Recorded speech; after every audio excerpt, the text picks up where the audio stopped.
fly away.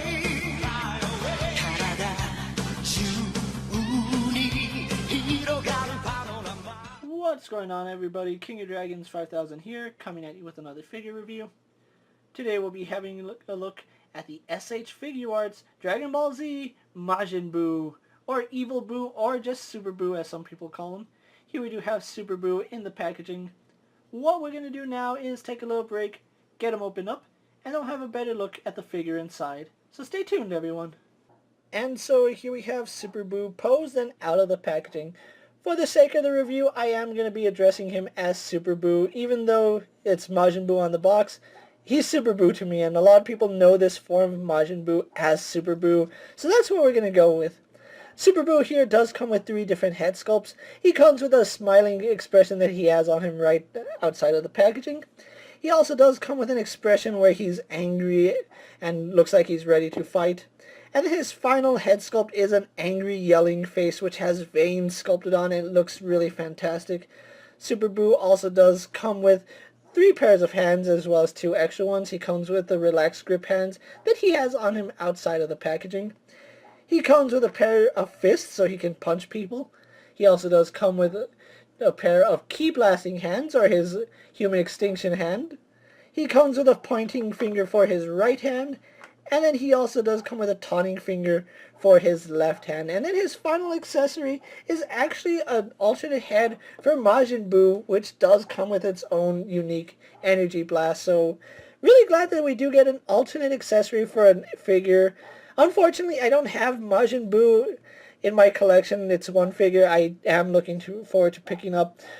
And it is a little sad that I don't have him, but Super Buu was higher on my list of figures that I needed to have, and I'm really glad I have him in hand. So let's actually take a closer look at Super Buu.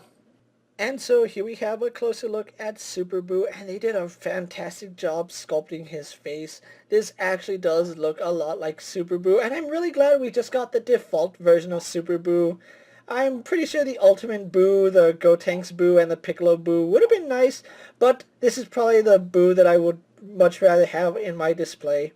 And they did a good job with his face. You can see his teeth are nice, clean and painted. His eyes are painted really well. Even the little dots on his head are really well painted. It would help if I added them into the frame. But overall, really good sculpting. Even his little antenna noodle is done really well. It is a little bit soft, so I am glad that it's not going to break if it falls down. But it does get a little more rigid as you move up, so do be aware that... Oh, it looks like there's a seam line right there. I don't know if you guys can see that, but it does look like there's a seam line right here. Interesting that they were able to hide it. I didn't even notice it until I brought it out with my finger. But moving on to his detail, you can see they continued his little pores, holes, ventilation. I don't know what you really want to call this, but he kind of blows his lid and hot air comes out of all these holes, so I guess they're like ventilation. They do look really good, and they are sculpted. They're not just painted, so they do have some depth to them. You can see he is wearing these big old wrist guards with the gold trim and the black base, which looks really good. You can see his M for Majin Buu is done really well, and the gold paint is done really well. There's no bleeding on it, not that I can see anyway. So it does look really good. All the way around, you can see his pants are really well detailed. The wrinkle on them look really good, and it does look like from a distance that it just mirrors a sculpt, but it's actually not.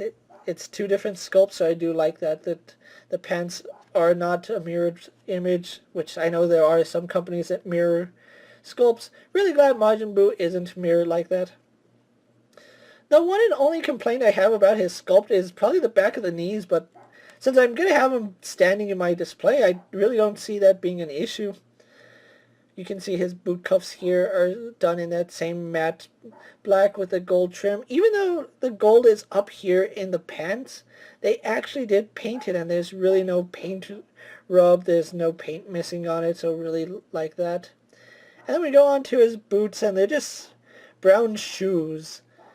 Not the most dynamic of shoes, but they are really well done. And one little detail before I forget, because I'm just enamored by this figure is that he actually has his fingernails painted. That's one detail that I'm surprised, but at the same time glad that they did include, because that is something noticeable on Super Boo. So with his details out of the way, let's actually get him compared to a few other figures you may have in your collection. Here we have Super Boo posed next to a Marvel Legends Cyclops and a DC Multiverse Superman. Here we have Super Boo posed next to a WWE Elite Scale figure and a Mezco 1/12 Collective Popeye the Sailor Man. And finally, here we have Super Boo posed next to an SH Figuarts Saiyan Raised on Earth Goku and a Majin Vegeta, and you can see Super Boo towers over most of your SH Figuarts Dragon Ball collection. So with the comparisons out of the way, let's actually have a look at Super Boo's articulation. He does have quite a bit of articulation, and they engineered him surprisingly well. He does have a double ball peg in the head, so he can look up all the way. He can look down, and not as much, but it is sufficient. He can lean his head side to side, so that's really good, as well as head rotation right there. He does have a single ball joint in the neck, so he can look back that far. Looking down with both joints, he actually looks down a surprising bit. He can tilt his head even further with that ball joint in the neck, so I really do like that. He does have a ball joint in the arm, so you can shift his arm down. You can move it back up. It does do a full 360, and it does move in and out. We have a hinge that allows it to move out like that. We have a bicep swivel, double bend in the elbow, although it does get you a little better than 90 degrees. He does swivel right here at the glove. It's a little stiff on mine, but he does swivel here. And then he just has a ball joint in the wrist, which works really well. It's not your standard SH Figuarts joint, but it works just as fine.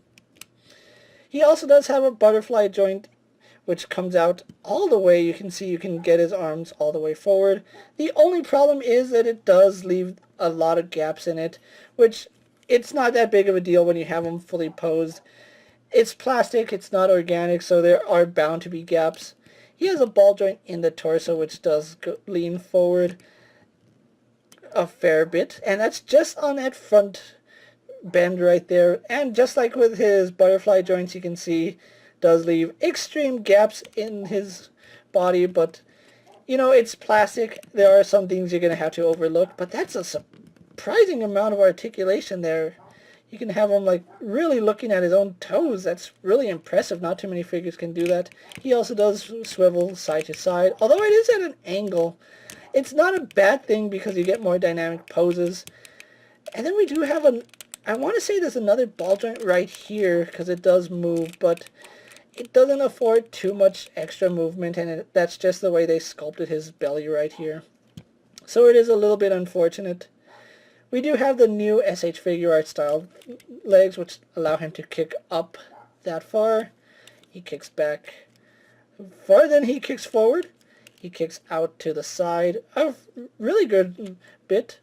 He swivels at the thigh, and I do like that the sculpt is continuous so it doesn't break up, so really good engineering right there. He does have double bend in the knee, although just the way they work, it kind of gets you only 90 degrees, so it works like a single bend. A little bit unfortunate, but there is that. He does have a ball joint in the ankle, which goes forward, back, swivels, and then for some reason you can shift his feet forward and back. I have noticed that that's mainly to help him balance when his foot's all the way back. It does make him harder to balance, but when it's shifted forward, we don't have too many issues. And then, of course, we have a toe joint. So overall, really good articulation here on Super Boo. So what I'm going to do now is take a little break, get him posed for my final thoughts, and then we'll wrap up this review. And so here we have Super Boo posed for my final thoughts. Overall, I really love the way Super Boo came out. There's a lot of things to like about this figure and very few things to hate about him. And I really do appreciate the effort that Bandai was able to put into this figure. He towers over your SH Figuarts Dragon Ball collection, which is the way it's supposed to be. I honestly thought he was a little bit too tall, but after looking at stills from the episodes that he comes out in when he's fighting Ultimate Gohan, he's actually accurate height. Gohan only came up to about his chest, and that's about how tall Goku is, so it actually works. Super Boo is one of my favorite villains, so hopefully down the line we actually do get a Kid Boo that's just as good as this figure. Hopefully they learn from it and just scale this down to give us an epic Kid Boo, but that's neither here nor there. Super Boo is still a fantastic figure. I really do hope to see new villains and maybe even Cell redone so he's accurate height and proper size, but overall this Super Boo is a must-have for any Dragon Ball collector. If you are looking for a Super Boo at the time I'm making this video, he is available on Big Bad Toy Store, and that is where I ordered mine from. He is going to run you about $70, but that's a pretty good price seeing as how good this figure is. Articulation is phenomenal, the detail on him is superb, and there's really not anything to hate about this figure unless you don't like Dragon Ball Z. With that being said, guys, I'm King of Dragons 5000. Don't forget to like this video, leave a comment, subscribe to my channel, go check out all my other action figure reviews as well as all my other Dragon Ball SH figure art videos. Hopefully you find them informative. As always, if there's a figure you would like to see me review, let me know down in the comments, and if it's in my collection, I'll definitely have a look at it. And while you're at it, check out my Instagram account for new and exciting action figure photos. And of course, ring that bell notification for new updates whenever I upload a new video. Until next time, guys, I'll see you later. Take care, everyone.